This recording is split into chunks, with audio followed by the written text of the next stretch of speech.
Machine R can complete a job in 36 hours. Is that right? 36 hours, yeah. And S, 18 hours. And let's find together and let that be X.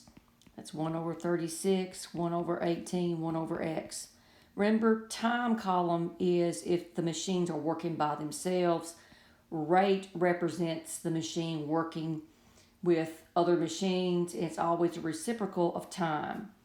So 1 over 36 plus 1 over 18 equals 1 over X. And clear your fractions by multiplying everything by 36X.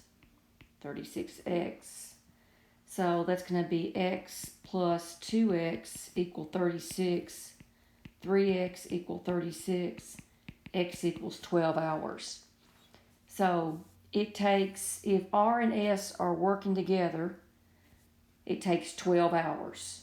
Okay? And so you think about that as a complete job, complete job.